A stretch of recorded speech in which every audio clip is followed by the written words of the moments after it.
You are watching Sipping Off the Cuff on TequilaAficionado.com. I'm Alex Perez in Southern California. I am Mike Morales here in San Antonio, Texas, where the heat meets the heat. The It's heat is on. yeah, the Southern California area has been hit by what 100-degree weather, and it's what almost the middle of October at this point. October. We have summer in October. Well, and here in San Antonio, it's the same. It's been 91, 95. The humidity's down though. It actually feels Yes. it actually feels much more comfortable. Yeah, Are, it's a are you dry it's a dry heat over here. are you getting the Santa Anas now? Actually, no, not yet. And Oh, usually we get it closer to November. really? Because you used to get Yeah. it in October, man, Yeah. right before Halloween sometimes. But Ooh. weather, global warming. Global warming, but it don't matter if you've got some Milagro with you. It's a miracle, boys and girls. We've got Milagro, Leyenda del Milagro Tequila. Um, you might, some of you have seen this. This is a classic bottle, a classic tequila now. They've been around for, gosh, close to almost 10 years. Probably longer than that, Well, I actually. think it's longer than that, yeah. Yeah, we were discussing off camera that these guys are now the owners of Milagro, which are William Grant and Sons, along with a partnership of the two original founders, Danny Schoenweiss and Moises Moses that I interviewed for Milagro for our article. I interviewed them in January. Interviewed him actually because Danny was not with him.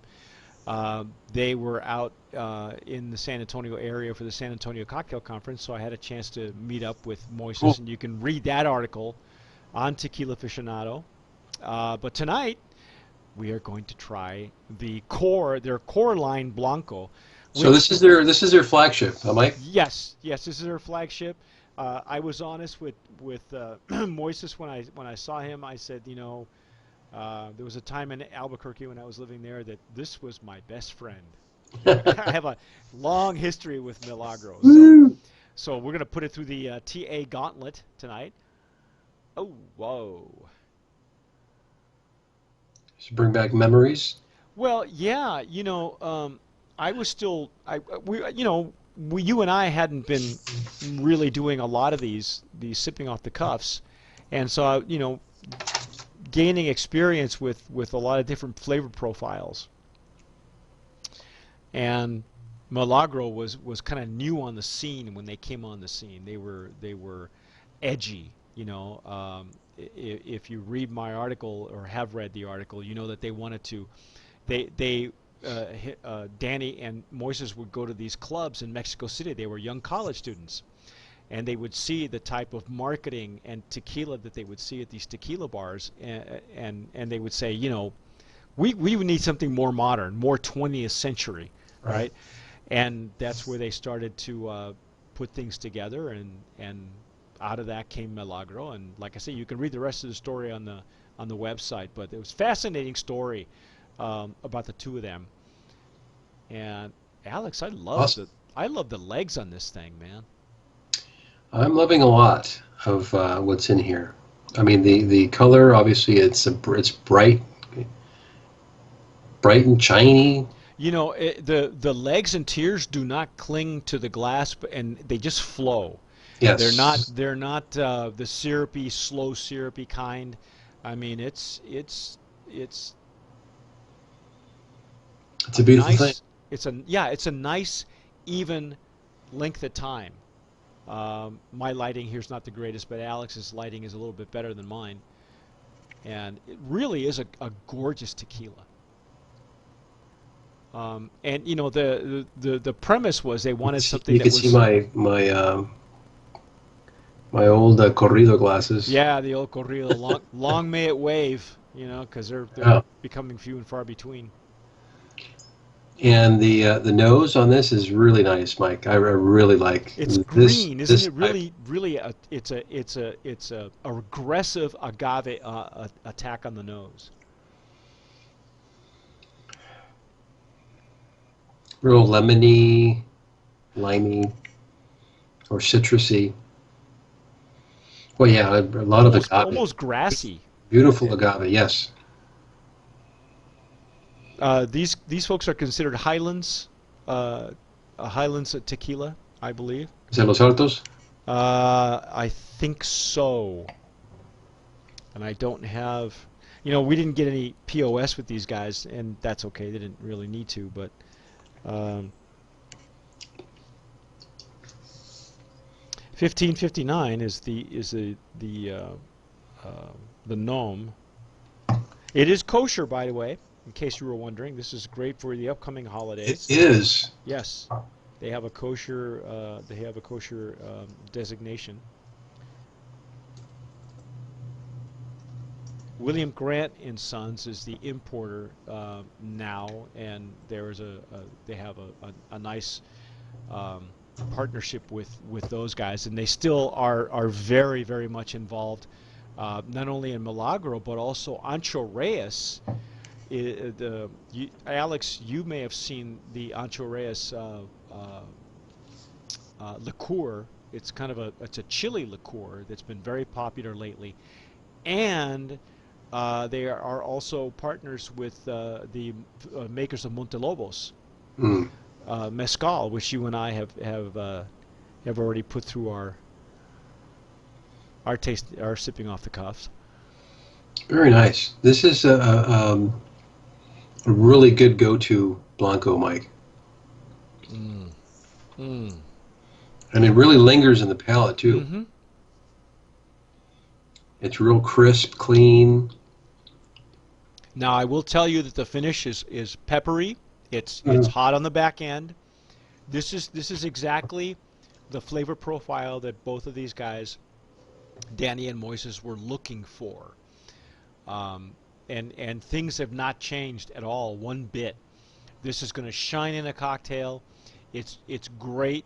The funny story was Moises said, I asked him, I said, why tequila? And he said, well, he says, we were always thinking ahead. Besides the fact that the types of tequilas that they would see in the clubs and the marketing, they were not in favor of. But they also said, in the future when we get married, we wanted something that we could drink, and both those gentlemen are Jewish, and so they were thinking ahead of time. Hey, we could serve this at our weddings. that's why that's why there's That's a why it's kosher. kosher. That's why it's kosher. And I thought it was very funny that they were thinking that far along, that they weren't going to be single forever, right? Yeah, And you got to have something you can drink. It may as well be something that that you're proud to serve not only to your family and your friends, but to your customers as well. right.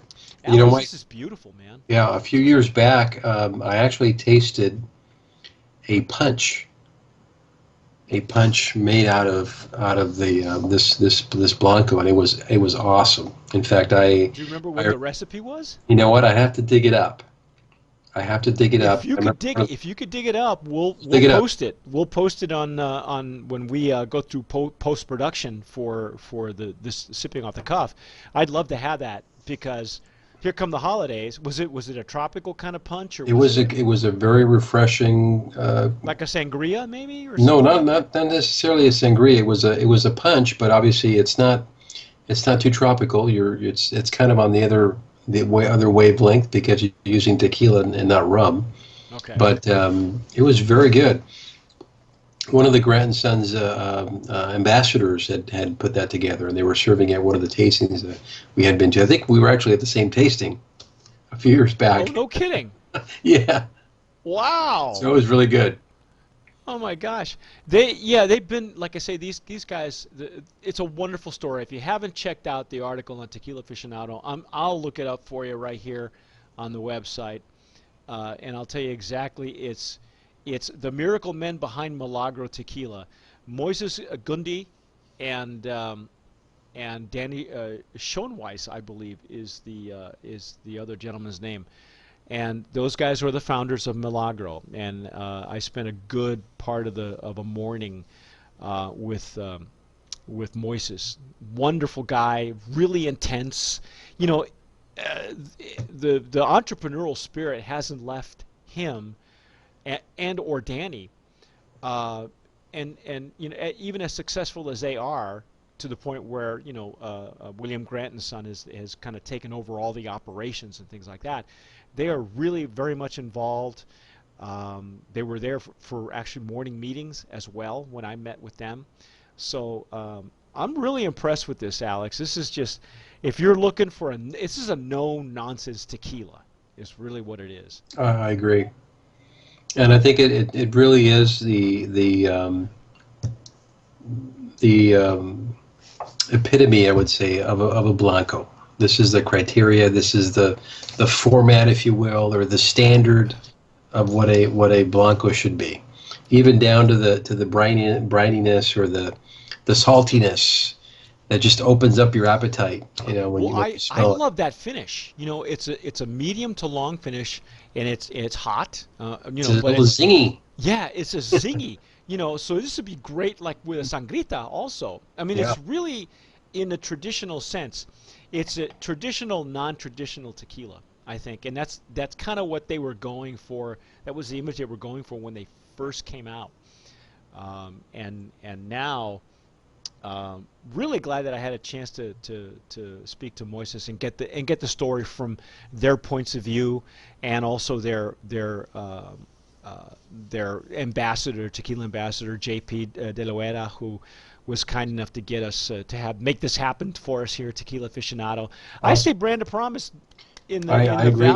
in the value legacy category. I think these guys are front runners, man, because I this is agree. an outstanding tequila. Look for the blue bottle, and you cannot go wrong with this tequila. It is really they and I can tell you that having had it years ago before they became as popular as they are now, um, they haven't changed it a bit. They've maintained. Yeah, the level of consistency and quality has been there, Awesome. and so you can rely on it for whatever your purposes. I'm Mike Morales here in San Antonio, Texas. I'm Alex Perez. You've been watching Sipping Off the Cuff on TequilaAficionado.com. Thanks for watching, and as always, sip wisely. Subscribe, Oh, subscribe! subscribe. Don't forget to tell us what Subscribe, and you. then you can sip wisely. Yeah.